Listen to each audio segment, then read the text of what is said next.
that's good. I'll just turn it towards my mouth like that. Actually, as long as the back's Do you ever get the urge to lick it? I'm sleep deprived. This is going to be a little bit far out today. I get that out of my system before I turn up. Yeah. Don't worry, you didn't hear the last 10 minutes of the where last do you normally one. film your podcasts, Huw? When they happen, on the sofa, in the bed. Yeah, just whatever, yeah. But we haven't done one for it. Where it's going now is the She Ultra is going to take over the Get Up and Run, and then I'm going to do another podcast, short, bite-sized one, purely with my mate who's got come out of breast cancer. It's going to be like a cancer podcast. However, there's so much going on at the moment. It's just delegating things and stuff. But the podcast you've got now is a cancer podcast, right? Is that right or not? No, is it Get not? Up and Run. No. So I started that after I was diagnosed. The main episodes that have done really well and getting like loads of hits, especially in Australia, is the Couch to 5K walkthrough. Oh, yeah. Loads of people in Australia just listen to me just talking absolute rubbish because I timed it. So but it went up to like week 6 and then nothing for like 3.5 years. That sounds like most Couch to 5K people. Yes. So I'm just getting like loads of texts from people in Australia going, "Ew, when are you going to do week 7? Oh, I'm doing it. So yeah, I'm going to record that Huw, this I'm week. 20 stone. Can you put another podcast out? That's just me and you. Yeah, Couch to 5K. Okay, be there in a minute. Yeah, I remember when you got me on though. It's like, you didn't make it easy for yourself, did you? It's like, we'll do it on the phone. So it's like a phone call, but some weird app that records your phone call. It's like, because it was what happened originally. It was on the Anchor app, which used to do everything for you. Of course it was, yeah. And then they got bought out by Spotify. Yeah. And then we had to do it on Riverside. yeah. And I've got the brain the size of a pea. And I was like, you've just given me 3 paragraphs of information and I can't pull any words out of that. You lost all of it, yeah. All of it. It was like, no, don't know anymore. You've never been an actor then, Huw, no? Never like have to remember lines and stuff like that. Would you struggle with that? Children's theatre played a big part in Wizard of Oz. I was Scarecrow. Did you just go off piece with the kind of dialogue? I started throwing sweets at people earlier on in it, and I don't think there was a sweet throwing bit in the... You look back on the Wizard of Oz. Was every night different? Place. Yeah. It's like... Oh. I think we're recording. Shall I just introduce it first? Because I'll forget otherwise. So I think this conversation's going to... Oh, sorry, mate. I think it's going to go pretty quick and far out. I just look I've finally got a microphone. Yeah, we are good to Yeah, go, guys. yeah. Good Forget to go. these There's a mics, camera yeah. on you, mate, right in front of you. Look. Yeah, Let me do the There's one intro. there. There's one there. I'll get it out and then we can make a start. like so a podcast. I'll get the intro sorted. I'll get it out now and then we can make a start. So fucking hell, this is the way it's going, isn't it? It's gonna Off the back of the last one we just filmed.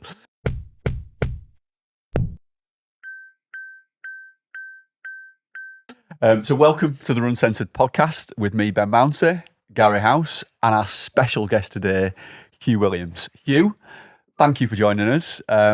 Mate, how are you? And what's your name? Where'd you come from? Do all the intro for us so I don't have to do it. Can I just say this is the first kind of rocking chair podcast I think you've disrupted the podcast world. This is a new, I like it. New design, new feature. design. So yeah, Huw Williams. Can I go now? Yeah. Oh, right, Yeah. brilliant. Give us a That bit was of good. information first about yourself and then you can go. Yeah. So Huw Williams, event director for 10 years now. It was the 10th Pentland Ultra this weekend, just gone, 50 miler, 100 miler, and founder of the She Ultra, a women's cancer fundraiser ultramarathon since 2024. So that's about me. I think you'll pull out other bits of information along the Before way. you were race directing, though, you did a bit of running yourself. I did, tried, mid-packer. Yeah. I started running in school, wasn't very good at it, but I just used to enjoy the outdoors. Where we are on the Llŷn Peninsula, it's a stunning part of the world, but nobody knows about it. No. I think the endurance world get as far as Eryri with Snowdon, and they think that's all we can offer. And so on the Llŷn Peninsula, we've got the rugged coastline. You've also got the boats, sailing and everything. So yeah, ran. Don't forget the spa at Portugal as well. Like Spa Portugal. I mean, that's the one, isn't it? You won't have heard, but I've been filling them in on the spa as the best spa. Conrad's got the best spa. I used to work there briefly. Did you bring the lobsters into onto the menu, as it were? No, I worked there when I was 13 for £1 an hour. And then I worked out I was on £1 an hour after about working there for 2 weeks, and I quit. Went to work on a fairground instead. There was I saw the lights and I went, right. I've said we go camping down near Aberdown most summers, and the kids just love stopping in that car park where you have a lot of the events start, finish and whatever. Like pile into the spa for beers and lobster. As you do, yeah. No, it's sweets 3 and beers. 3 month age steak, yeah. Quick jump on the fairground, Aberdown. That's when we know we're on holiday, when we pass that bit. Yeah, it's the tradition. Is that the algorithm, the formula that works, makes a good holiday? Yeah. And it's and then, but on the way back, it's not the same. It's like you try and avoid Portugal so the kids don't. Can we just go into the fair again? No, we're going home. They're a bit older now, though, so when you without getting to go into this, you go go around the back way, and you have to go past the go-karting, don't you? Yeah. So we have to stop there now as well. But you get to stop there, not have to stop. No, yeah. I love going there, but it's like a proper go-kart track. You chuck the kids on, and now they just let any age kids on. What's the health and safety like non-existent? It's good to get a helmet, Helmet, car. No speed limit, I don't think, on the lads one. Brilliant. I mean, it is a beautiful part of the world where you're from. It is stunning. It? It's heaven.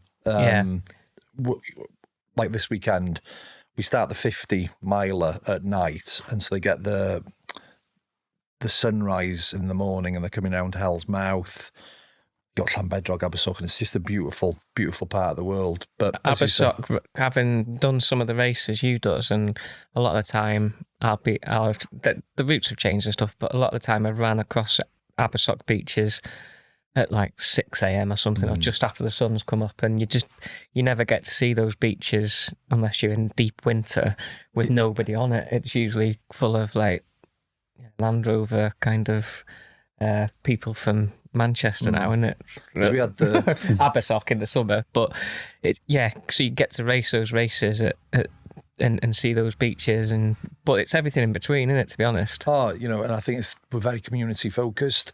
So one of the things that we don't do is we don't do race credits. So because we're a community event, foundation-wise, rather than giving credits, somebody will come and help, get their race credits, do the event, and then go. What we do is we get local clubs, groups, and communities helping out at the different aid stations and so on, so we can then give a donation back to those clubs and so on. But it also... I've pulled this from, say, Portugal and Ultramarathon in Italy. The sort of event team groups themselves, they look forward to meeting up again and so on. And then we'll have a dinner or a meal or a barbecue afterwards where everybody gets to meet up, and then they can intermingle and stuff, which is, I think, really important community-wise. One of the reasons why we set up Beautifully Brutal, which was called Penllyn Ultras, was just to bring in people to the local area, but also promote everything about it, which it really stood out on the She Ultra, which was massive. And everything is, like you said, connected. You involve so many people in the local community, don't you? That's one thing I've taken. Well, there's a lot of things I've taken from your events, but the one thing I noticed straight away was like how involved the local community was just in the events that you plan, and also your ambassadors. Like, it feels like a real team. Yeah, and I think especially with the ambassadors, again, we disrupt. They're not all, we've got a lot of runners, we've got walkers, we've got hikers, but a lot of the ambassadors as well are the people that help at the aid stations and so on, because everybody's equal, and it's just about getting that conversation and people feeling part of an event. And it's just good. It showed this weekend because we had a last minute change to an aid station, which was crucial to the event on Aberdaron. For you guys that have been there, it's World's End, and we had we lost one of the aid stations so we had to get a new one, which was right on the Llyn Peninsula itself. And it was up in the Tir Newydd Cafe, and I phoned them first thing in the morning. I said, look, we haven't been able to get where we were supposed to be. Do you mind? Is it okay if we use that? And they said, yeah, no problem, Huw. And they stayed up until about 6 o'clock in the morning, and it's that community kind of togetherness that I don't think commercial races get, or they don't land as well, sort of thing. I mean, I think you're right there. I think that also when you come and experience those races for the first time, you see how friendly everybody is as well. It's such a good advert for the area. It really is. Yeah. And Kirsty spent quite a bit of time down for the Shield Tour event earlier in the year. And the first thing she said to me was like, it's amazing here. The people are amazing. But before she said anything else, it was like the people are just so welcoming. And you get that sense of like community straight away, don't you? Really found that. And I think what works well then is the people that come down to the events will potentially come down for a holiday, and then that helps our local tourism. So that's what there's lots of different kind of levels of where we're at. But yeah, it's good. And I may go a little bit delirious. We've done the, hello, welcome to the podcast bit where I'm talking normal, but I am completely off my face on coffee from 2 nights ago, and I'm going to go a bit delirium now. So, what's the film with George Clooney where he goes, there was vampires, and it starts off as a normal film that goes bananas. Dusk Till Dawn. Yeah, that's what's going to happen today. Yeah, well, that's what's going to happen. That's usually like our podcast episodes, to be honest. Down and, I'm in for that if she is. Yeah. I mean, we do go off on different tangents, so you'll probably fit right in, I think, to be honest. Yeah. I mean, let's just throw a tangent in now. Although you're from Wales and you're from the other side of Wales, it's like 2 hours to get here, was it, pretty much? But you stayed over last night? For the people listening or watching the show, I've got I work in blocks of time and so on. I'm stage 4 neuroendocrine cancer, so my energy levels are restricted. So I've got I don't know for any of the listeners or people who've got kids, whenever they were toddlers, you've got to think of it in advance. And I've got like an unruly body that I've got to prepare for. So rather than driving up this morning, I stayed in a hotel, got a last minute hotel. We'll go into that. I stayed somewhere just over an hour away, and then I travelled another 40 minutes this morning. That gives me the ability to do the stuff that I do. The handy thing from being an event and a race director is you can do it from home. A lot of the work you're doing, it's from bed or on the sofa.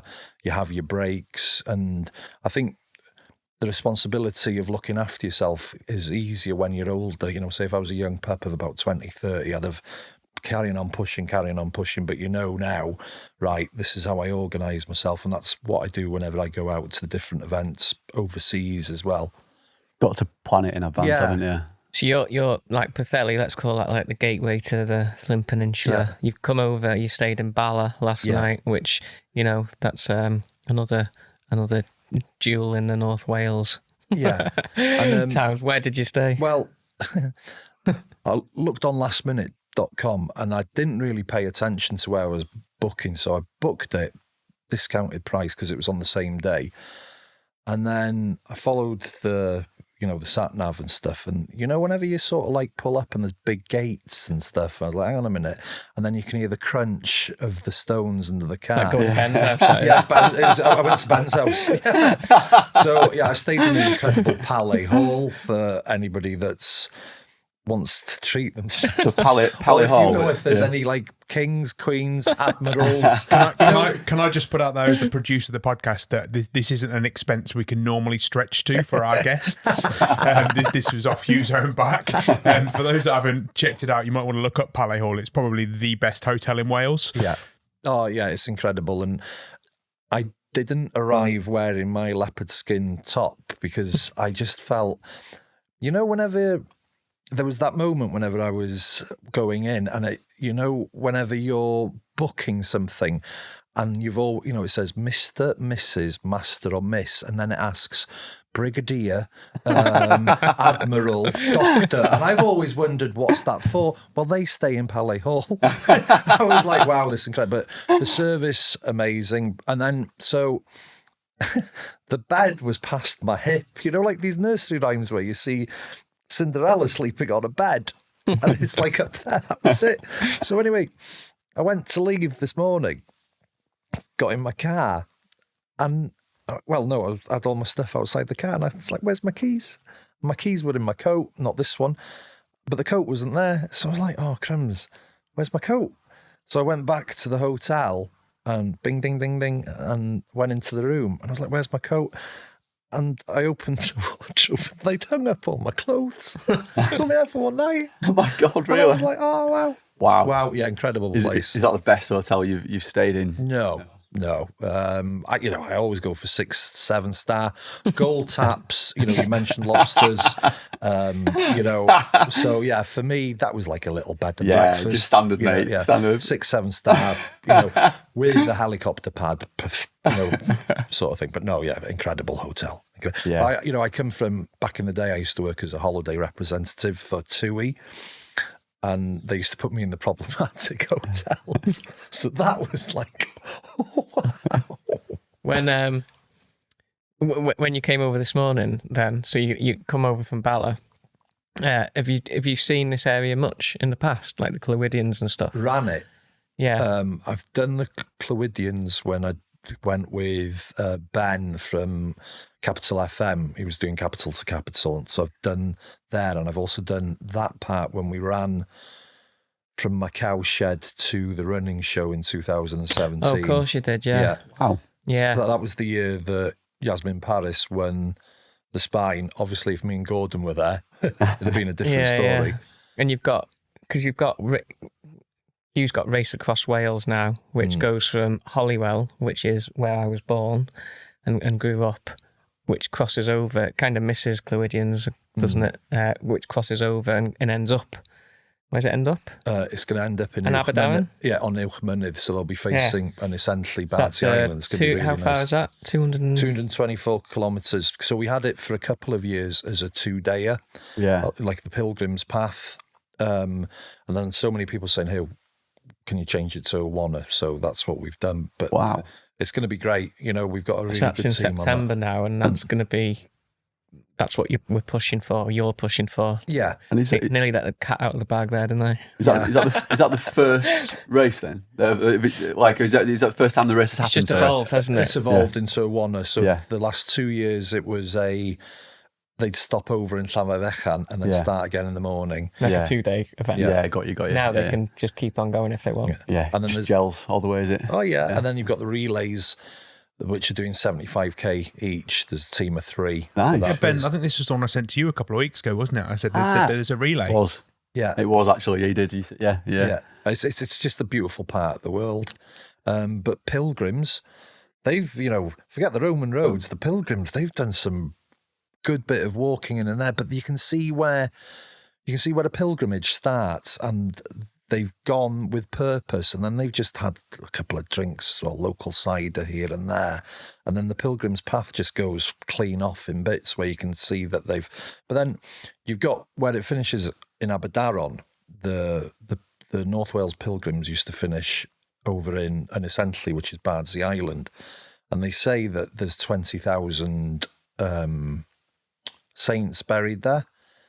It's a lot of business for people that are if you wanted to make some money in North Wales back in the day when all the saints were dying, you'd be like, right, okay, let's be coffin makers for the saints. But yeah, we've got like a little marathon on Ynys as well. They boat you over. Run it on the island. Wow, amazing. And you're only allowed. There's only 10 people allowed in that. Harder to get in than Barclay marathons, isn't it? Yeah. You're a busy guy, aren't you? Like with all this event organising. Yeah. I'm delegating. What's happening now is I'm delegating a lot of the beautiful, brutal stuff across to the established team there, because I think since the She Ultra has just exploded, the first year we had 500 women take part. April we had 1,369 women take part.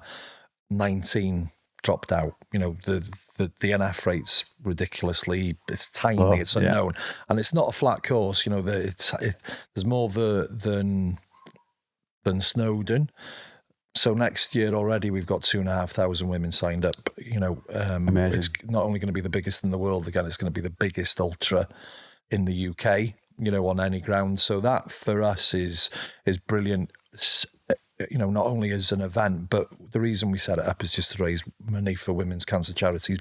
And this is the important is, the abnormal becomes the normal very quickly, and it's about educating the women just to go and check.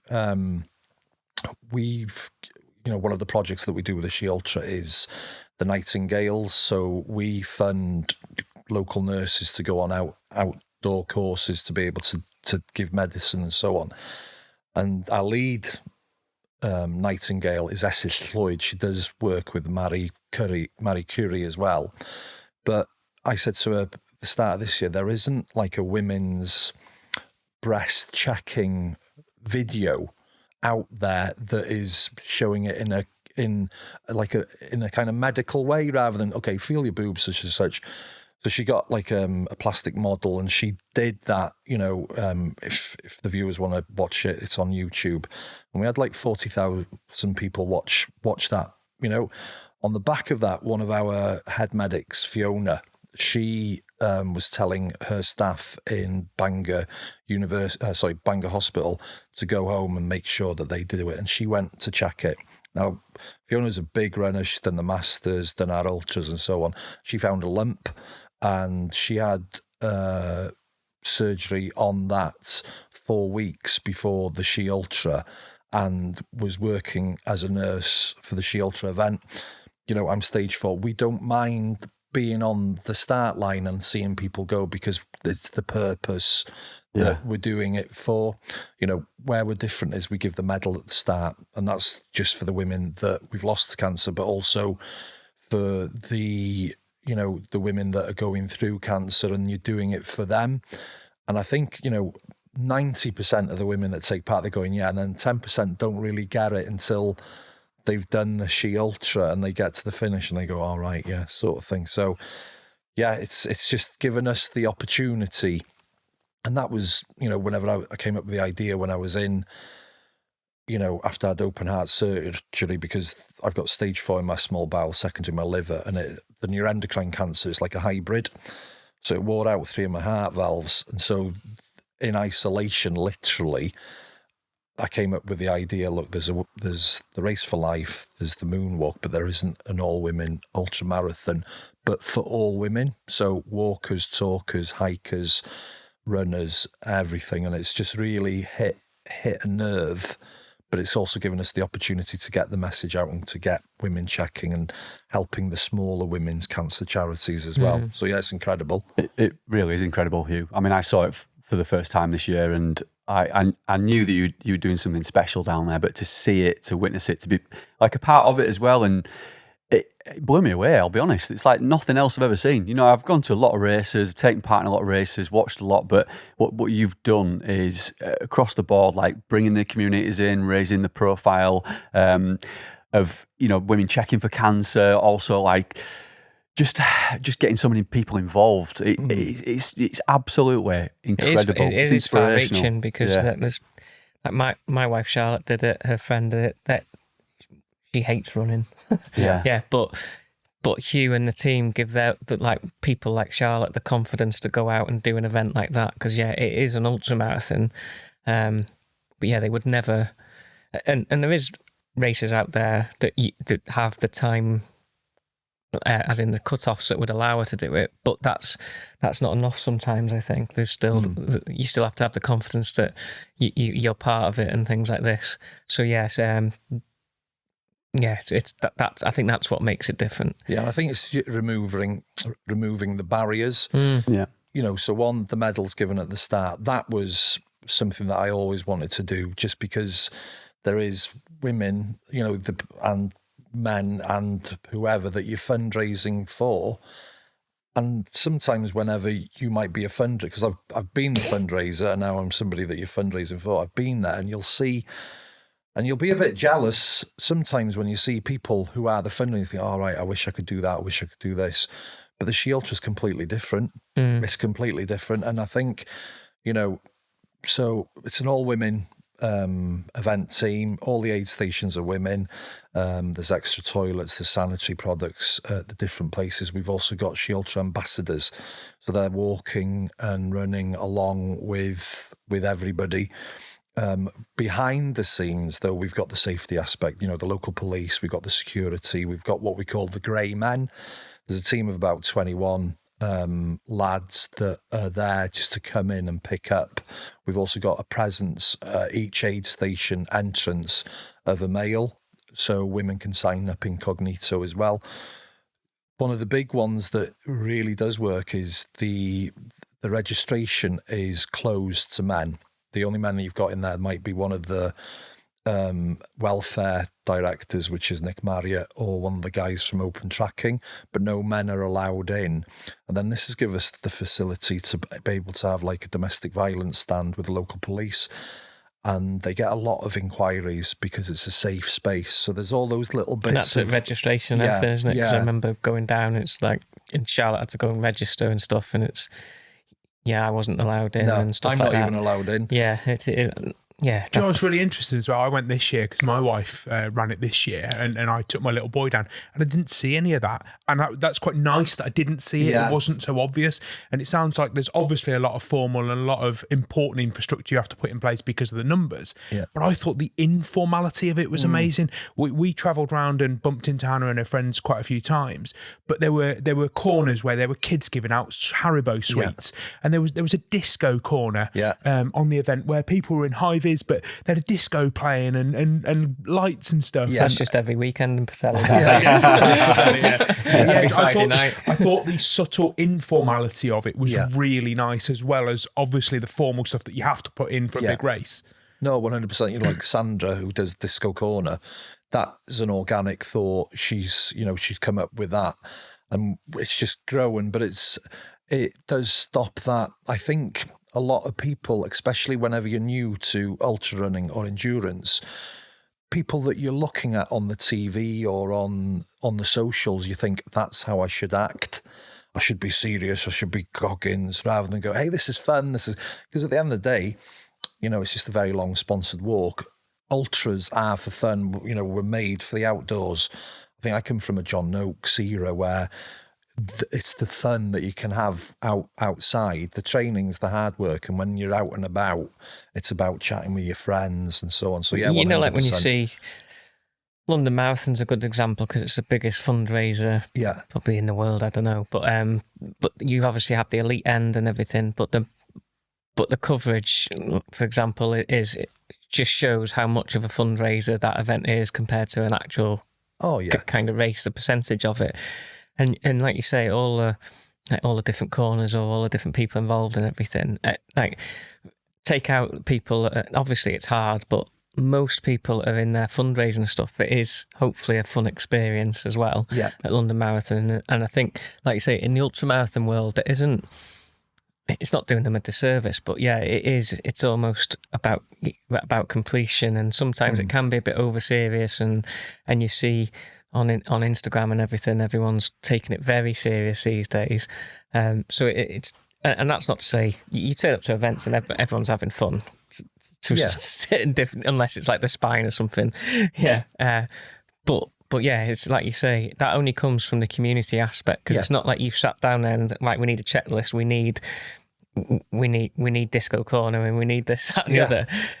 When it's organic like that, that's when the race becomes sustainable, and that's why people will keep coming back, and hopefully you get to spread across the world like you are planning to do. And I think how the sort of like the template of the She Ultra, so say like the first aid station, because like the She Ultra, as well as raising money for women's cancer charities, awareness, health, is to show the local community. So rather than a race or an event in Wales, it's Wales in an event.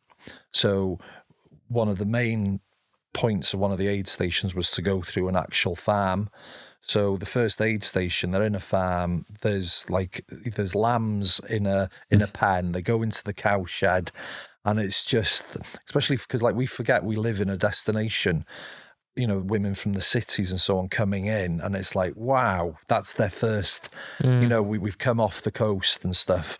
And then, so how we're replicating it abroad is we're launching soon for Portugal in November the 1st. It's going to be flat, going along the red cliffs for a bit. You're going from Olistagua towards Quatera, coming back and so on. But that's put on by a Portuguese team, my friends who are putting on events there anyway. And then we've seen the knock-on effect that the local events that are organised, because they trust the brand, they might do one of the mixed events, but the community event there because they want to come back and see it. So it's sort of like revolves over and over. Because ultimately, for people to do all this good work, it has to be sustainable as well, doesn't it? And I know She Ultra's kind of almost like it's a bit of a unicorn in terms of it's taken off and it's been a success really quickly. But hopefully it will bring up the other ones and encourage the people that do want to, which I've seen firsthand, like at Pilgrim's Marathon. Yeah. There was far more people that were open to be in the walk-in section or start off with the walkers and because there's more relaxed cut-offs, that they're just encouraged to do more events, so they're not then limited to just She Ultra. They've got confidence that they can do 3 or 4 in the year maybe, which is a good stepping stone, isn't it? And then it allows Huw and Beautifully Brutal to be more sustainable, which allows them to do more She Ultra stuff. Yeah, I guess that's how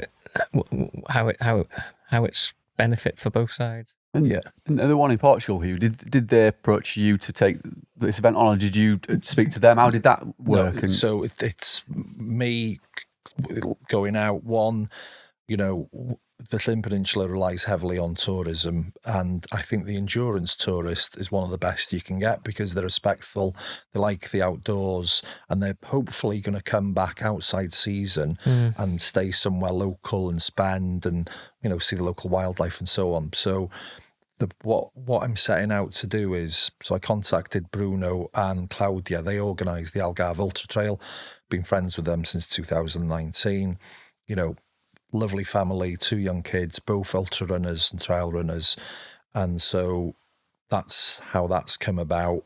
We went on a scouting trip with a few of us, but it's once again we took a team from Beautifully Brutal and a team from She Ultra out to do the Algarve Ultra Trail last year. I'd been out the previous year to see Bruno to see if I would be well enough to take photos out. He goes, yeah, no problem. There's loads of places for you to sleep. Now, loads of places for me to sleep isn't the floor because, I've got my secondary tumour in my liver and I've got 3 heart valves that are mechanical. So I need a bit more than a mat. So it wasn't the Palé Hotel in, no? No, it wasn't. And I arrived and I went, okay, night 1, where am I sleeping? He goes, there. I was like, okay, what are you going to put there for me to sleep on? He goes, you can sleep there. So it's like brilliant. So I thought, right, if it's good enough for me to be able to, I'm happy enough to bring out a team, 2 relay teams. So I went out to Portugal in October last year. So stage 4 neuroendocrine, but I get an injection. Forrest Gump getting something, he got shot in the buttock. I get a 21-day injection in my buttock, like a huge needle. And over the last 5 years, it's different sides. There'd become quite a lot of gristle on that bum cheek. And I went to the doctor and said, look, I'm just cautious in case this is a tumour.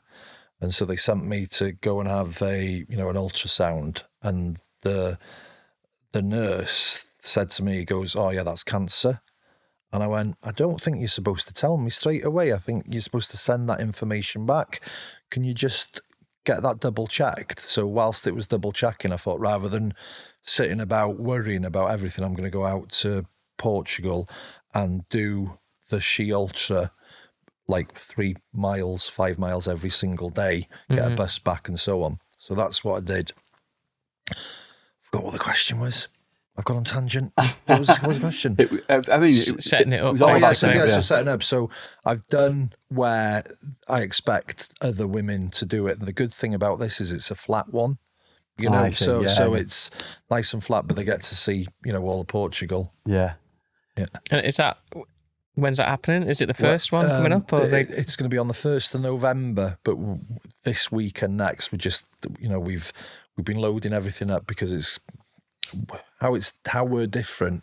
So say like UTMB, where you want loads of internationals flying in and so on, we're restricting the 500 capacity we're having for the first year. We're restricting it to just 100 internationals going in because it's about the message and the education of getting women to check themselves and so on and raising money. So rather it just wouldn't make sense, like loads of people from abroad coming to do an event whenever we're trying to bring money into the local community and educating them. So 1st November, that's when that one is. But that's the sort of, going back to the question that I forgot, that's what we're looking to replicate everywhere. So people get to experience the country, the culture, and, Is the idea then, I mean, you won't put a limit on it, but to go global with this and have something set up like in most of the major countries in the world? Yeah. Where I'm lucky is I'm the organisational representative for the International Trail Running Association for the UK. So a lot of my friends are event directors in those countries, but they're from those countries as well. Yeah. So you've got the likes of, say, Janet and Stephen in Hong Kong, the Hong Kong 100. There's a space there, and all the different. So these are already, you're connecting everything, aren't you? Connecting the dots. You've got the network there on a community that level. Kind of connection and organisation has been quite good, I think, for trail running, isn't it? Because we put the... Although nobody knows how the points work. It's what's your points index? I was like, pick a number. We did a collaboration with Ultramarathon for the first ever Sciolta Italia. I think a month before. Was this the one that Kirsty went on? Because you sent an ambassador team out, didn't you? Yeah. Kirsty included. And a famous ambassador you've got is Liz McColgan. I was going to mention her, but what a phenomenal woman she is. Sorry to go off on a tangent. No, Liz McColgan has just, she says herself, there's people in your life that make a difference to, she had one of the coaches whenever she was, before she went out to Alabama and got a scholarship and so on, that was her lifeline and stuff. And Liz, to me, has just been incredible. I set up a little podcast whenever I was first diagnosed, and I contacted Liz. This is back in 2020. Would you like to come do the podcast, on the telephone and stuff? She goes, yeah, no problem. But that's when I was really sick before I went in from open heart surgery, and I was still having big difficulties because the meds weren't working. I hadn't had my targeted radiotherapy. So I'd get up into the phone call and I had to bail, a couple of times, and you feel quite let down in your health and also one of your heroes. So anyway, fast forward to this year, and Enrico from Ultramarathon goes, Huw, we're going to put the Sciolta Italia on in 5 weeks. He goes, bring some ambassadors. I said, I'm bringing 32 of them the following weekend for your other ultramarathon. So I was like, right, I'm going to text Liz McColgan. So I just text Liz. I said, Liz, would you and Alish like to come over to Italy, to Vicenza, to be part of the Sciolta Italia? Text back, no. Alish can't make it, but I'll see if I can get time off work. And I was like, that's a maybe. Okay. So that's when I got in contact with Kirsty, Jane, Rachel, another Liz. And you sent me that text. Well, you invited as well, Gary, No. Do you know any women that could come on this trip? Because it was everybody else were coming on that. And then so Liz said yes. And as well, because it was... especially for the one Kirsty did, it's quite can be a competitive race, isn't it? Yeah. And I was like, well, Kirsty would be, if you haven't, I don't know if she's free, but that'd be... Was straight on the phone. But then, so Liz said yes, met her in Venice airport, because my flight arrived in about half an hour. And whenever you're about to meet somebody that's your hero and you think, will they get me? And then so I just, and Liz, what were you wearing as well, Hugh? We just paint the picture. Just standard completely red, tracky, whatever. Coldy looking chain. And so Liz was stood there perfectly dressed, waiting for somebody responsible to meet us, one of our Italian friends. And I walked up to her and I just went, bloody hell, Liz, you've got a bit of a resting face on you, haven't you? And as soon as I said it, I was like, shit. You know, I've blown it. And she gave me a massive hug. She goes, "Oh, Huw, how are you?" Couldn't help yourself. Okay, Yeah. and like my plan was to do like a couple of podcasts and interviews with her. But like speaking in the taxi with us, like, do you know what? This woman just wants a holiday. You know, she's been flat out for like 42 years. You know, so we went to Venice, had a couple of teas and coffees, and then before the whole pre-talking and interviews with the Italian TV and stuff, I said, "Do you fancy going to Venice for the day? Because I've never been ever either." She goes, "Yeah, okay, let's go to Venice." So we got the train. We're on a date with Liz McColgan. Bestie. Can't go on dates with my bestie. So look, 2 cameras, she is my bestie. If you're friends with Liz McColgan, I'm more friends than you. Anyway, right, I am. Right, so we went to Venice. And by now, my head is massive. No, because I can get big-headed, and unless you tell me, Huw, you're being a bit of an idiot, I'll be like, "Oh yeah, I'm doing this, doing that." So I'm in Venice with an Olympian who's now my bestie, and I said, "Should we go and get some sandwiches? You know, should we go and get some like cheese and ham sandwiches? You know, like they have in Venice." She goes, "Yeah, okay, Huw, let's go." I go, "This place looks cool." So we got a ham and cheese sandwich, and we were going in Is it St. James's or St. Paul? Michael's, is it? St. Matthew's, Michael's? St. John's, St. It's a saint. Anyway, it's a saint, isn't it? Yeah. And anyway, and I'm walking in St. this Mark's. St. Mark's Square, and I'm walking there with my bestie Olympian Liz, feeling brilliant, eating my sandwich, and I'm just looking around, you know, one-handed shots with the camera, and then I felt this on my thumb, somebody biting my thumb, and I thought, "Oh, Liz McColgan's having a mental episode here." So I turn round and I'm like, "Can I swear on here?" Yeah, of course you can. I turn round and I go, "Fuck off, Liz!" I looked, and there's a seagull attached to my thumb, trying to get my sandwich. So I'm squashing I'm squashing the sandwich to try and I don't know what. And then I caught the seagull's hand, the seagull's beak in the fist, so it couldn't let go because I start punching the seagull in the middle of St. John's Square, right? And then it flew off, and I thought, "Oh, fucking hell, is Liz all right?" So I looked down, Liz is on the floor laughing her head off. Huw, that's the funniest thing I've ever seen in my life. He's like, "God, I'm glad you find it funny. Come on, we're going." But yeah, I was the most. But you know, whenever you're just like elevated in just, "Oh wow, I'm so amazing." Yeah, straight. So I've got a thing about seagulls. I've got to back you up on that story because the last time I was in St. Mark's there, don't tell me you were out. Not with Liz. I wasn't with Liz. No, it wasn't as good as your story.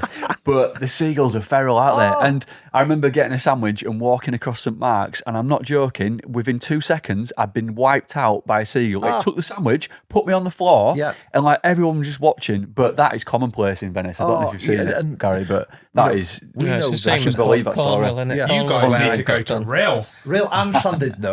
Yeah, but it's like, you know, a place they're an endangered species. I'm like, come on, they shouldn't. What is that? Because people have punched them to death. Crazy Welsh people go there and start kicking off on seagulls. But yeah, so the seagull number bit one, right? Yeah. Why are you in Venice going, "Let's go and get a cheese and ham sandwich"? It's cool, not making a panino, at least. Well, maybe it was a panini. I was too excited. But then, so when I went back to Portugal to organise the finish is brilliant. It finishes in Olistagua. What's this now? The She Ultra, right? And I'd been out there for 10 days because I'd gone for some chill out time because I was quite exhausted after the She Ultra and everything. Anyway, on the last day, I had the meeting with AP Hotels where the finish is. One of the things what we're going to do as well is offer a crèche. So women who've got kids, single parents and so on, the kids can be looked after during the She Ultra in Portugal as well as over here. Anyway, I said to them, "Is it all right if I use my drone to do a good shot of the finishing area?" He said, "No problem." Drone went up in this track. Seagull got it, didn't it? Started going after it.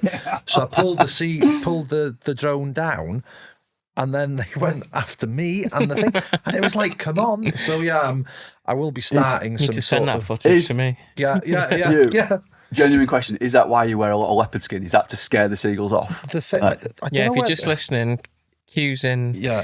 He's got leopard skin Adidas tracksuit top. He's got leopard skin Adidas Gazelles, are they? Yeah. You would have had the pants as well, but they didn't arrive in time, did they? Yeah. You know, and that's a big disappointment when you put on events. I like to, at the start of an event, I like to bring the attention to me rather than people's worries. You know, I want them to think the Pinocchio looks like Have you an seen idiot him start rather an than- event? What he wears? No. He wears. That's so, like, But it's the only time my kids have been to an event and gone like, well, "What's going on?" Like, Let me brought me dad. stood on the beach at like 5 a.m. and there's Huw in a full spaceman outfit. So the space, the spaceman outfit Who needs comes Laz? from. We put the first ever marathon on in Bardsey Island, which is like 3 miles by 2, and I wanted to. You can't mark the course, so I thought, right, I'll be a visual aid for the runners. So I thought I'll get a tracksuit, and I couldn't find any orange ones, and all I could find was. So that's where that comes from. But you know, like the flares, the winter one last year. Click the flare, like that, like the smoke comes out. We got the wrong ones, and it was like, you know, the ones that go. So like Nick was facing everybody, and if he'd have done that, he'd have killed people. So we started doing it, so like, and then like the police arrived at the start and going, "Oh, here we've had somebody call the Coast Guard out." I said, "Why?" He said, "Well, somebody out in Maynooth saw the thing." I was like, "Oh shit, I'm really sorry," but it was like one of those. So 99% of the time I get things right, but whenever I do fuck up, it's just what the heck's happened. Like the first year we did the first year, that was the last. I've got a really good friend called Gavin, and that was the only year he helped out, and it was for 2 minutes because the first year we had the Pentland Ultras. It started at 5 o'clock in the morning, and I ordered some industrial, you know, fireworks. And they came from Taiwan, and then I set them off at 5 o'clock in the morning, and then like the first one went. Pew! And then the rest of them, it was like machine gun. Was it like off Lord of the Rings when that opening scene when Gandalf has got the big dragon one? And If it all goes to shit, yeah. It was like, and then it went on for like about 2 or 3 minutes, and then I couldn't go to Asda in town for about six months because that bloody idiot has set. So, but it was like, oh shit. And Gavin would have been a really good person to, but he goes, I'm not helping. I've got to. No way. That was it. He was Can out. you just set fire to this for me, please? Mate? I remember running one of the. I think it was the first event I did down at yours. There used to be like the classic distance Pentland, 75 mile. Great start Pwllheli, goes all the way around Llyn Peninsula, finishes back in Pwllheli. But it's a really hot day. I remember coming to that the top of the where that Nant Gurthrin, Gurthrin, up this. There's like a steep tarmac road up to like a checkpoint. Right, went up there and there was. I think I was in second or maybe even leading at the time. There was no one else around anyway. There was a van, like a table laid out, and then there was just like 4 people stood there. One had a full horse head mask on. One had like a clown thing. They were all like in weird fancy dress, but just the heads, not like anything else. They were like just because for 2 years, because once again wanting to show the true Wales and the true local life. So the first 2 years we had one of the aid stations in my ex-wife's house. Ex-wife. Not because of that. And they'd come in and you'd be in the living room. Or she was your wife at the time. Yeah, well, I'm still friends now. You know, Caris is a big part of everything we do. But it was like you'd get to come into like a Welsh farmhouse. Not only this, don't leave out the important part, which is probably why she is the ex-wife. Every year it'd be on her birthday. Oh, would it actually? So we're all running through the house on her birthday. Brilliant. It's like the final straw. The mandatory kit was a birthday card. So one year she had like 147 birthday cards, which really looked good on the half. That's great. But no, we're you know, jokes aside, really good mates, which is good. And you know, I think having strength with Caris and the rest of because I'd say we're even one of the mixed events. We're 80% women, you know, on you know all different aspects, which is so important rather than you know alpha males. Well, we'll do that for you and that. You know, we're past all that now. One of the questions I wanted to ask is you've got it's the Beautifully Brutal Ultras, right? They're running through the years and they're hopefully going to grow and grow and grow with race across Wales and everything. And then you've got the She Ultra, which is like a separate animal. Has the She Ultra allowed you to almost enjoy the race directing and stuff again? Or not again, but having a short blip in my running career, let's call it a year off. Yeah. Again, we touched on the fact that being around running events and stuff it's not really what was doing it for me. I know people say you could go and volunteer and you could go and do this, and it's just that's not the part of running that I was kind of missing, to be honest. So for you as an event director, you're in it. Well, one, you're involved in it every day, but then you go to these events as a race director, and it's a race, say like Beautifully Brutal. Was it still as enjoyable, or was this giving you almost like a new lease of life to enjoy race directing? Is that part of the reason, or is it? Or can you still equally enjoy everything? Yeah, I think, whenever I was 2020, whenever I was really sick, at home during COVID as well, just trying to stay alive, forget everything and so on. And then whenever I've been, stage 4 inoperable, I've got slight progression. The next bit is the next bit sort of thing. So I'm delegating everything to the Beautifully Brutal stuff to people who will just look after it whenever I'm dead. If we're going to go, balls deep honest, the She Ultra for me is what all the training as an event director from everything else has given me the ability to do, from seeing it from the front end and from the back end, which gives you that like all-round view of how the She Ultra. So I'm really enjoying the She Ultra. And with, Liz McColgan said to me, she goes, "Huw, you're going to have to delegate." And I think being a sick man, because even that's difficult. Even when I go to the races, and whether I'm racing your event or playing a small part, taking a few videos or whatever, it's like Huw's involved in everything, and I know everyone around you is supportive and says like, "Look, you need to." Yeah.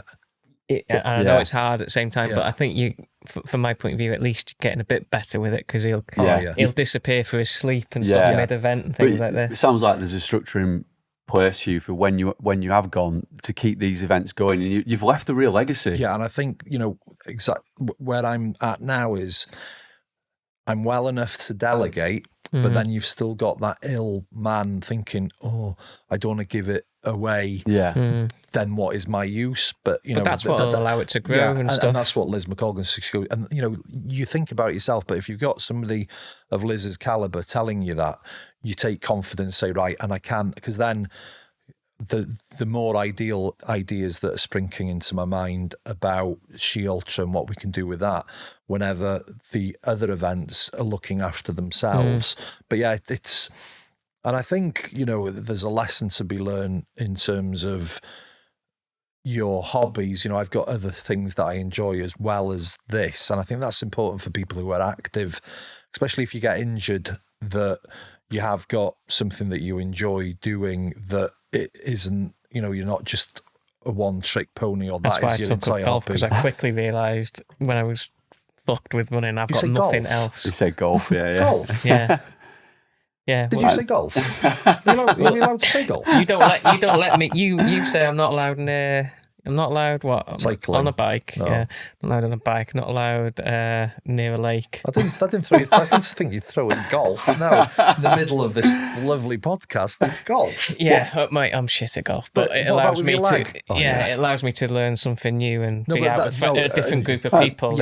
I don't talk about running at all for 5 hours. Yes. Where it's very difficult in my world not to do otherwise. And I think that's so important. Like with anything, you need to have time enjoying other things. Really important. I know one of the things that you enjoy doing, Huw, at events as well, not necessarily that you're organising, is but the photography, the sports photography. So when I first met you last year, we were out at Trofeo Venoni in Marbella. I mean, I was excited to meet you all as well, because you'd been put into a group chat, and I don't think you really knew anybody in the group chat, but I thought, I want to meet this guy. Within about 5 seconds, I was like, I'm going to like this guy. Matt Roberts had put you in, I think, legend. Absolute legend. We're going to get him on a podcast as well, at future podcast. But you came to that event not knowing many of the people that were in the group, but instantly you were like the heart and soul of that group, and you took the time to take pictures of everybody racing, and I think that must give you a nice outlet as well. A bit like we had George Foster on the other week, and when he was injured, he would turn up at races, still doesn't take pictures, but it's a nice way to be a part of the sport still, isn't it? 100%. What I've learned is I can't take photos at my own events. You've got too much going on in your head. But, was out in Chamonix World Champs, other events, going out to Italy again this year. And you're able to do it without having to organise anything. You're able to see the shot and what bits to take. So like the photography, love it, because it's no pressure. Yeah, is it? Nice way to enjoy the events, isn't 100%, it? Yeah. And when you're going out to all these events, I guess as well, you're also learning about like what you can do with the She Ultra and the beautifully brutal events. Like you can take it to the next level. Because I guess after every event that you organise, you probably have a time to reflect with the race committee and you think, right, what can we do next year? And are you always like looking to kind of not just grow the participants, but like grow the experience for each of the events, learning from different races? Always learning. I don't think there is a reflective part. We don't reflect it. Whenever you're doing well, keep on. Like say after the ultra this weekend, I could have easily said, "Oh, you know what? I'm gonna chill out." It's like this is the time to carry on doing it. Yeah. But yeah, always learning, but always listening. There's so much opportunity, the responsibility that we're getting with the She Ultra, so we don't have a Facebook page, and that's simply because we don't want to give out information that some of the girls might be sharing, and you might have somebody wanting to, stalk her or something like that. Yeah. So the solo athletes that are going to be coming over to Portugal will set up a WhatsApp group just for them directly through sort of thing. So yeah, we've got the responsibility to act on rather than just giving lip service. Yeah. So yeah, 100%. I guess you might not have like an official reflection process, but you will be reflecting without realising what you're all the time and just looking how you can move in the the dial. mirror every day. Serious. Yeah. There's no, microwave is placed. Just, some people have the microwave just on the counter, but that just shows there. So I have it in a cupboard and I've taken the door off and lowered the... No, I haven't. With the success of the She Ultra, do you see a rise of similar events that are maybe not as maybe you're in it just for the numbers and stuff like that to kind of build on your success kind of thing? And it's not necessarily, I'm not asking if it's a good or a bad thing, it's just, do you see more women only events, I guess? Yeah, it's great that you'll have other events doing it. I just wish they'd attach a women's charity to it, because they've got the ability to. I think I come from an era where you associate, a sponsored run. So everything I try to do, we give back as much as we can, sort of thing. But yeah, there's, it's great to see other events coming up, because that will help. Because you'll see the success in numbers of the She Ultra, and then commercially it obviously makes sense, doesn't it? Yeah. But like, what are the foundation? You think just what? Yeah, I guess it's good for all, but. Yeah, I think you will need to hopefully, have that in mind, I guess. Yeah, one of the reasons we don't have a She Ultra anywhere else in the UK or whatever country we're in, because we don't want to dilute it. It's like, say, having loads of London marathons, although, you go to London for the, you make that journey, and that's the experience you get up, like the disco corner, the cows, going into a farm. And how many, numbers-wise, what do you think what's the limitations you've got? Because we do it in waves of 500, and the waves of 500 work, because we're from the local community and we care about the local community, we have quiet areas. There's nesting seasons off Keelan. So there's signs of quietness, and, all the women respected that. So Palé itself, you've seen the size of the car park area. We had the stage from the National Eisteddfod, so the size of it's great. So, the finish was amazing. Yeah. Spectacular. As a spectator, I met Ben there. We had a catch up. We went to the famous spa shop. Experienced the spa, didn't we? Yeah, we got a selfie in there. But just the continuation, even like when there was only like one lady a minute, the vibe.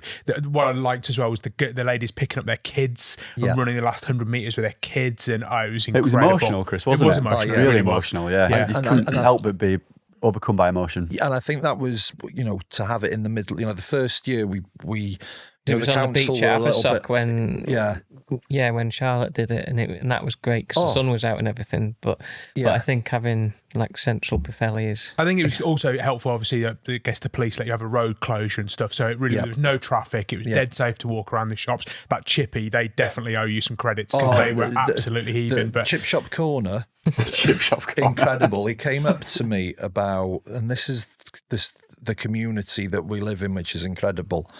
So he came up to me, goes, "Is Huw Williams here?" And normally, whenever somebody asks, "Is Huw Williams here?" I say, "No, I'm Jeremy Collins. Can I help at all?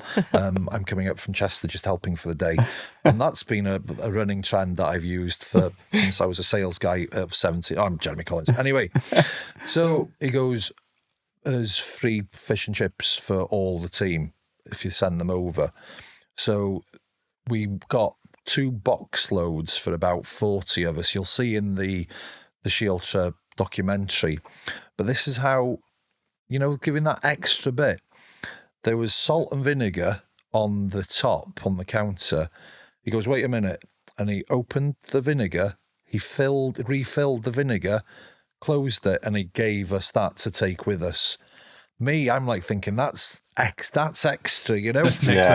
So we were all sitting there, and I remember saying to Nick, sauce. "Oh, tartar sauce, everything." I remember saying to Nick Marriott Premium experience. In the marquee, there was about 20 of us. I said, "Look, this is one of those moments we'll remember forever. This is what winning at life looks like." Yeah, and it was like, wow, this is just because it was, we were in that happy time. We still had a lot of people out, but it was let's enjoy it, And I think for me, for the last 2.5 years, where I've not been well enough to stay until the end because we're at 5 o'clock in the morning with different ultras, to be able to have a sleep in the afternoon from about 12 till 5 and then go out from 6 until 10 at the finish and being able to enjoy it was almost like a very humbling, and because you're grateful every day that you're still of health to be able to take part. And it was like this, if I could draw it for you, what that felt like. It was just lovely. Is that probably when you felt most proud about what you've achieved? Because did you take a moment to look around and think, I've created this? Because you have, Few. I know that a lot of people are involved. Don't get me wrong, but I've invested 10 years in my race director life, and I've got free fish and chips. I don't think. Because you should. I don't associate with proud, but I associate something makes me feel humble. That's where I'm really happy. Because at the end of the day, I'm just a vessel for what's happening. Do you know what I mean? I'm not like spiritual but there is something bigger working through me. That if I wouldn't have had cancer or have cancer, if I wouldn't have been on, had open heart surgery and gone into intensive care for 7 months, for 2 weeks, and then being isolated in the spare room, being ill. If I wouldn't have experienced that, I wouldn't have been able to have come up with the idea. Yeah, that gave you the motivation to create something like this. I wouldn't say motivation, just the opportunity. Whenever you're just sitting around and you're thinking, hang on, because of the knowledge of ultramarathons, and then just thinking there will be an all-women ultramarathon, like in rugby you look for space, there will be an all-women's ultramarathon, but it might just be commercial. I've got the experience and knowledge of how it should be. I'm going to do it. And then it just went, and I just knew it would take off how it did, and that's not arrogance. I just knew that there's so much scope for there's demand for it, isn't there? The first year we had the local news, S4C came down and they asked, Huw, we want to do like a little feature before the first Shielter. Can you get a few of the girls running up and down the beach in their tracksuits? And I went, no. They're going to come in their normal clothes with their kids, and you're going to interview them, please, like that. Because if you're a non-runner and you see something on the news with runners, you're going to scroll past it because you can't relate to it. And this is like a gateway that, and for me, one, a lot of the women can have a purge of what's happening in their lives, but they're that little bit fitter, even if they only, some of the girls were locked up without training, but even if you've trained a little bit and you're that little bit healthier if something happens in your life, well, that's where, especially with, Fiona finding a lump, because of that's where the humbleness comes from. It's like, wow, and so I think it's just, it's, I'm very lucky to be in a rubbish situation, if that makes sense. You've made the most of it, though, haven't you? You could have just stayed at home, felt sorry for yourself, but you've like gone out of your way, Huw, for somebody who's had so many personal, say, like, setbacks. You've got obviously the cancer, like, but you're still thinking about everybody else, which I just found I do find inspirational. Huw, I mean, you'll batter it off, I know you will, but like, I just feel incredibly humble now listening to you talk about all this and the amount of time that you've devoted into everybody else and doing this amazing thing, creating this amazing event, or events, should I say, because it's only going to get bigger. It really is. And I think it provides me with a distraction. I'll give you a quick... There's only so many Lego sets you can do. If you visit his house, it's like a Lego museum. But like that helped, having, being recovering from open heart surgery and being ill for 7 months and then just having Lego set after Lego set where you have to follow a plan. So I think that embedded in. But I went, and this is going off a bit, one of my friends said to me, like, because I was, I booked a Macmillan psychiatrist before I went for open heart surgery because I thought my brain might go a little bit wobbly. Always been into self-help and how you work on your own mind. But I spoke with another friend, Hayden Crawford, and he's out in Australia and he does meditation and all that kind of thing. And he said to me, like, in a meditative state, he goes, Huw, why don't you visit your tumours? And I went, so I did it in the meditation and I said, right, that's what I'm actually going to do as well. So on the Llyn Peninsula, Gary, you've got the magnesium mines that were closed off. And I drove up in my car, this was before I had open heart surgery, and I went to visit the tumours. So I went into the body, which was the cave, and I put my hands on the wet wall, and it's just flesh, so I haven't got like an emotional relationship with it, I think, which gave me a platform then not to be dwelling or whatever, because it's just skin, you know? Yeah. The on the Llyn Peninsula, like, what have you got in the pipeline? Have you got anything? Where do you start? Because I'm always trying to say to you, almost like, focus on one thing or grow that one thing to a certain degree, aren't I? So I'm almost scared to ask this question. But... So we got the Race Cross Wales. Yeah. Race Cross Wales is happening on the 19th of September. The Winter Ultra, brilliant fun. But the Winter Ultra, which is now in the summer. Gilly won that last year. He's still talking about it, isn't it? Yeah, changes LinkedIn and everything, Instagram bio. So we're starting and finishing that in Nantquithane, so it's more scenic. But so that's changed again? Yep. Okay. So the Classic 75, that's coming back next year. However, we're putting the Winter 75 because we've always talked about it. We've got a really strong team now. We've got a lot of the lads that have worked on spine. We've got mountain leaders. A lot of the local farmers can help. So we're going to have... Because even though it is beautiful and like Huw obviously sometimes comes across like he's a bit all over the place. Actually, when it comes to organisation, he's not. And the winter in the Llyn Peninsula is completely different to summer, isn't it? So it will be up there with one of the bigger challenges in the UK. That's on the second week in January, the Winter 75, and it's going to start and finish in Uwchmynydd, which gets battered. So it's just if you think of a coastal spine. That's what we're looking at. Is Gary covering that one? From indoors. I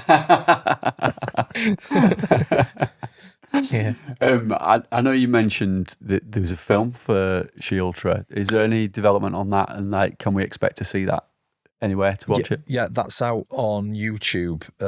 We released it this is another thing where I've got to be aware of my own abilities. My plan was, right, let's tour it round various, town halls and sort of thing. And then it was like, let's just get the message out because I'm unreliable with my my energy and everything. So it was like let's just get it out. So we released it on YouTube about 3 weeks ago. It's had 5,000 views. It's disruptive. It's a disruptive video.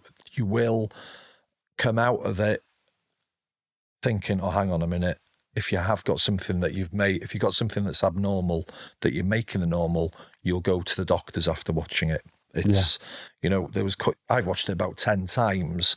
And when we watched it in the cinema, I was like, oh, you know, there's bits in it that really, it's very powerful because it comes from the event's point of view. You know, sometimes when you're watching a documentary, it'll be about a certain person or, you know, going through the hardship or over dramatizing it, but it just pulls everything in. You know, Kai did the documentaries, worked on Game of Thrones, House of Dragon. He's also taken part in a couple of our ultras as well, so he knows the area.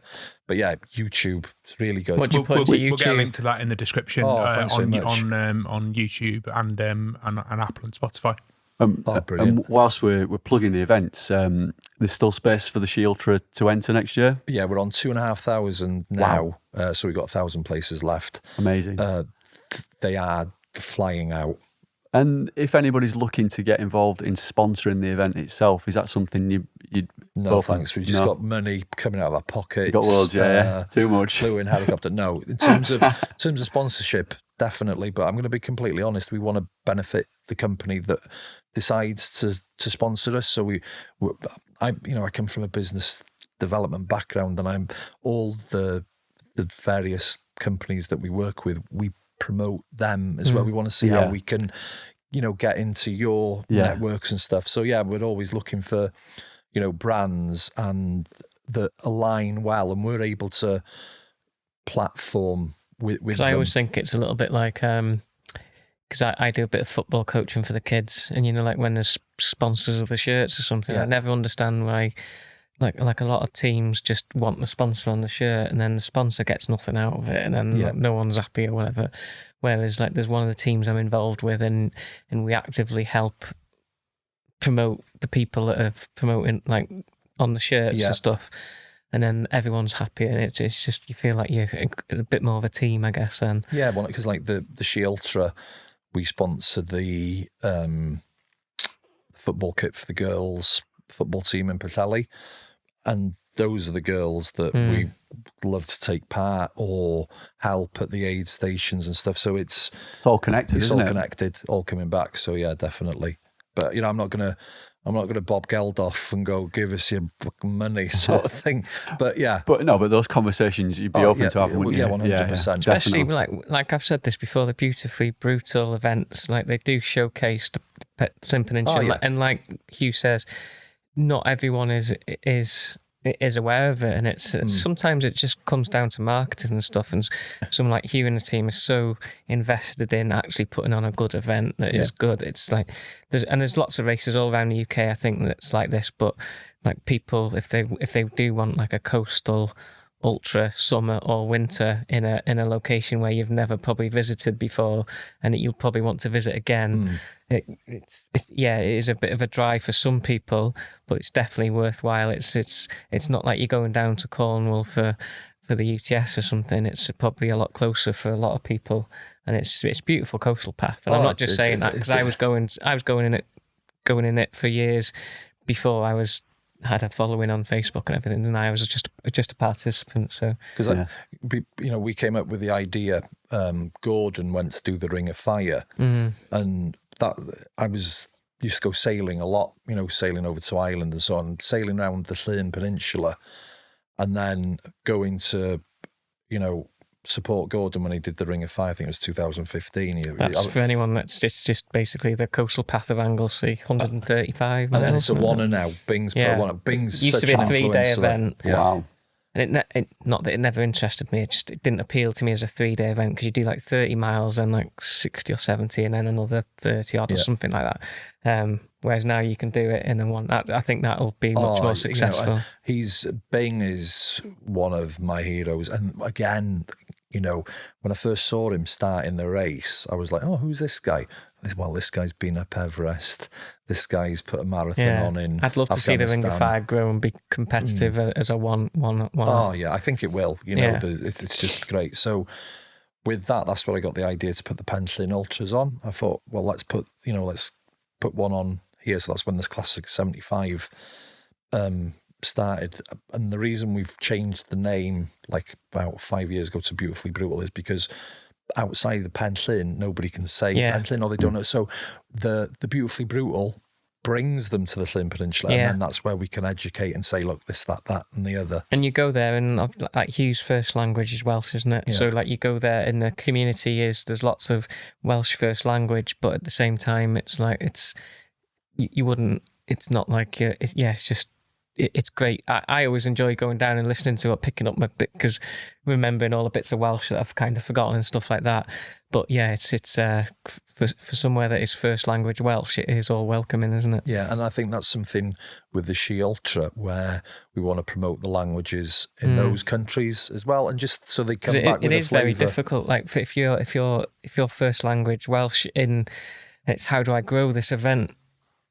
And stay true to all that kind of stuff, and ultimately to grow it to where it's going to be a massive success. It's going to be people coming from outside of North Wales into Wales, because everyone within 3 hours is. Once you get 2 hours out, you're across Manchester and Liverpool and all that kind of way. So yeah, it's definitely finding the right balance, but it is good that everyone's so welcoming, I think. No, they're great. I think a lot of people say, our community is the best and stuff, but like you say, it's a very welcoming community. Yeah, it's not about being the best, is it? It's just about being a good community, because I've been to races where it's not no disservice, but it's not a community. It is a commercial enterprise, and it's different people every time on a checkpoint or whatever. Yeah. But you really feel that with the She Ultra. In fell races, you go to a specific fell race, the same one every year, and it's usually the same people on manning the registration and stuff like this, same people involved. You get that feeling when you do Hugh's races, because it's you know them on first name terms. It's like a big fell. Yeah. Albison said that. She goes, Huw, when she did the first, it's like a big ultra fell race, and I think that's what.